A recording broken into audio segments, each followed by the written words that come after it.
Là, vous voyez, vous avez une baguette de tradition française, ça c'est du pain blanc, mais très alvéolé, quand ça sort du four, que ça chante comme ça, vous allez l'entendre, vous l'entendez crépiter. C'est le bonheur du boulanger, parce que ça, il y a eu d'abord le travail de pétrissage, le travail de fermentation, et ça c'est le résultat, quoi. C'est le résultat de 2 jours de travail finalement, parce que la baguette est pétrie veille pour le lendemain. Vous voyez? Le vrai pain normalement c'est du pain cuit comme ça. Ça c'est une vraie baguette. Vous retrouvez toutes les saveurs du pain dans un pain cuit. Et les gens aujourd'hui veulent du pain blanc. Les puristes ils vont aimer ce genre de pain, quoi. Le pain cuit comme ça, on y trouve toutes les saveurs du pain. Et pourquoi il est tout tordu? Alors là, c'est tout façonnage à la main. Voilà. C'est vraiment une baguette qui ne passe, à aucun moment elle passe dans la machine, elle est faite manuellement. Donc le fait qu'elle soit faite manuellement, c'est une baguette qui est très alvéolée à l'intérieur. Et aujourd'hui, pour se faciliter la vie, ils façonnent les baguettes dans des machines, ce qui dégazent complètement, enlève tout le gaz de la baguette. Et ben ça enlève des saveurs, ça enlève de l'arôme. Et qu'est-ce que vous faites de la confiture qui passe à travers le trou? Ah ça, cette baguette-là, elle est comme ça. Si vous voulez faire des tartines de confiture, il faut prendre les pains spéciaux. Campagne graine qu'il y a là-bas. Ce sont d'autres techniques de pain. Combien de sortes de pains vous faites? Une dizaine. Voilà. Et beaucoup, surtout des pains naturels, des pains... Que naturels, pain aux olives, pain aux noix, pain aux raisins, pain de campagne aux graines, pain de campagne nature, pain complet. Qu'est-ce que je fais d'autre? Des céréales différentes, même des céréales rares aussi, vous avez? Oui, je fais, voilà, dans mes pains de campagne, il y a de l'épeautre. Hein. Il y a épeautre, petit épeautre, grand épeautre. Je travaille 4 épeautres différents. Donc c'est vrai que qu'on avait là, c'est une baguette de campagne. Donc baguette de campagne, elle est levée au levain. Donc c'est une baguette dans laquelle il y a très peu de levure. Et il y a un levain naturel que je fais moi à base de miel. Donc la fermentation se fait à base de miel. Est-ce que ce sont des recettes anciennes que vous recherchez? C'est les recettes que j'ai élaborées moi sur les 7 ans où j'ai été à la boulangerie de la Mole. Donc j'ai petit à petit j'ai pris des recettes basiques, de pain basique INBP, donc c'est l'Institut National de la Boulangerie Pâtisserie. J'ai été formé aussi par maître Julien Sainte-Maxime, un maître boulanger. Et puis j'ai petit à petit fait évoluer les recettes pour avoir les miennes. Comment vous est venue l'idée ou l'envie de faire du pain? Ah, alors ça... Écoutez, j'ai un parcours un peu particulier quand même. Je ne suis pas boulanger au départ. Bon. Non. Bonjour. En fait, ça fait que 10 ans que je suis boulanger. J'étais sportif de haut niveau. Ah oui, dans quelle discipline? Je faisais du triathlon. J'étais en équipe de France de triathlon. Oh. Et équipe de France. Voilà, exactement. J'ai même été champion de France en 2005. J'ai fait une vraie carrière sportive professionnelle. Et le lendemain de ma dernière course, je suis allé passer un CAP de boulanger. Voilà, parce que j'ai toujours été passionné par le métier de boulanger. Et ma femme m'a dit, mais pourquoi te trouver une limite? Vas-y, passe-le. Et je l'ai passé. Et depuis, j'ai la bosse du pain, quoi. Vous avez une femme exceptionnelle quand même. Oui, elle est merveilleuse. Les farines, vous prenez les anciens boulangers, vous mettez les farines d'aujourd'hui, même bio, avec leur technique d'il y a 30 ans, ils loupent le pain. Ah bon? Voilà, il y en a plusieurs qui me l'ont dit.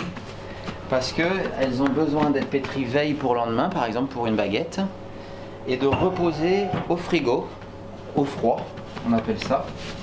Ça s'appelle la fermentation contrôlée, donc on contrôle la fermentation et les saveurs du pain vont se développer au frigo pendant 12, 24, 48 heures sur certains pains. Vous disiez que la génétique du blé a changé, ce qui fait qu'aujourd'hui on ne peut plus faire le pain comme autrefois. On peut, il y en a qui replantent des essences ancestrales, mais on a un résultat, alors moi je vais vous dire, je vais être un peu jeune génération, hein. On a un résultat avec cette fermentation contrôlée qui est meilleur que, quand on le fait bien, hein, bien sûr, hein, qui est meilleur qu'il y a 30 ou 40 ans sur le pain qui était fabriqué. Hein. Voilà. Alors là, je divise mon bac. Hein, c'est bonjour, j'arrive. Je divise mon bac de baguettes. C'est la fournée suivante. Donc là, j'ai une machine qui s'appelle une diviseuse qui m'a coupé mon pâton en 20 portions, donc 20 baguettes. Elles vont reposer 20-25 minutes avant de les retourner pour les mettre au four. Et tout ça, c'est manuel. Je passe à aucun moment pour garder l'alvéolage de la baguette. Il n'y a aucun moment où je la fais passer dans une machine. Voilà, une façonneuse, on appelle ça. Mais ça, j'en ai pas. Voilà. Je n'arrive pas à trouver de farine de maïs sans trace d'OGM. Ça n'existe pas. Je crois que ça n'existe pas. C'est incroyable hein, qu'on ne puisse pas trouver cette farine. Là, j'ai des farines des moulins de Cologne. C'est un grand moulin, hein, un gros qui fait que du bio. Okay. Français, donc il va chercher dans la région de l'Épeautre les farines d'Épeautre, dans la région du Seigue les farines de Seigue. Et il y a deux moulins, un à Dijon, un sur Paris, je crois, qui transforment le blé. Et après, ils redistribuent, quoi. C'est vraiment un gros, mais vraiment avec des belles farines, quoi. Des belles farines très régulières. Parce qu'il y a des petits moulins, vous savez, dans les campagnes, il y a des gens qui ont remis des moulins en action ou autre. Le seul souci de ces moulins, alors il y a des farines fantastiques, c'est qu'elles ne sont pas régulières. Donc quand vous avez une clientèle qui vient chercher une baguette, il veut, le client, que son pain soit toujours le même, quoi. Et avec ces petits moulins, le problème, c'est la régularité de produit. Voilà. Et les gens de Port-Guémot ont répondu rapidement à... Oui, très. Je suis très bien accueilli, ravi. Dans le fond, les boulangers, c'est un peu l'âme du village. Hein. Oui, voilà. Bah, le boulanger, le boucher, la poste. Il y a des choses comme ça qui... Mais traditionnellement, le boulanger, ça remonte loin. Exactement. Non, le boulanger, c'est très important. C'est un lien pour les personnes âgées, je le voyais déjà dans ma précédente boutique, mais même aujourd'hui. Souvent, c'est le lien social et c'est le seul lien de la journée de certaines personnes âgées. Ils viennent dans leur rituel chercher leur petite baguette ou leur pain à la boulangerie et on discute 2-3 minutes. Rien que ça va, il fait beau, il fait pas beau. C'est un lien social vraiment primordial pour certaines personnes. Vous disiez que...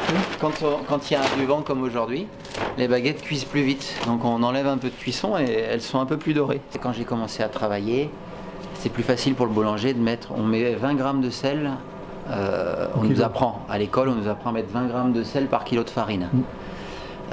Et là, au niveau de la santé, on préconise d'enlever un petit peu de sel. Pas trop, parce que le sel c'est important pour le goût et pour la coloration et l'équilibre du pain il va plus... Voilà. Donc moi je suis à 18 grammes par kilo de farine, mais sur certains pains je garde 20 grammes parce que le goût n'y est plus, la coloration n'y est plus et je trouve que l'équilibre entre 18 et 20 quoi, voilà, il est bon, hein, il est bon.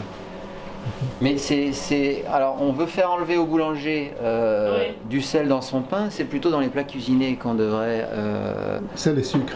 Voilà, ne plus manger de ce genre de choses et garder le pain salé quoi. L'équilibre, voilà, on essaie de faire porter la responsabilité au boulanger du trop de sel dans l'alimentation courante. Et moi je trouve que ça enlève de la saveur au pain quoi. Donc, je rentre pas trop là-dedans.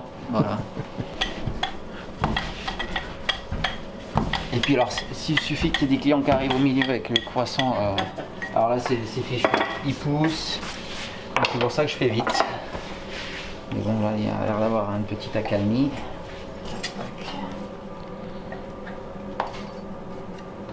Alors, on est à la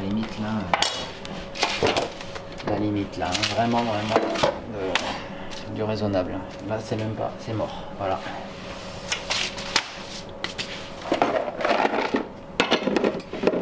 Là. Ouais. Voilà, exactement. Une ou deux barres? J'en mets deux, ouais. Vous savez que l'historique du pain au chocolat, quand même, c'est une. Hein. Ah, ok. Ouais. C'est vrai, hein. Ouais, ouais. Elles étaient peut-être moins maigres. Bah alors quand vous en mettez qu'une, les clients ils vous hurlent dessus après. Hein. J'avais essayé à la molle.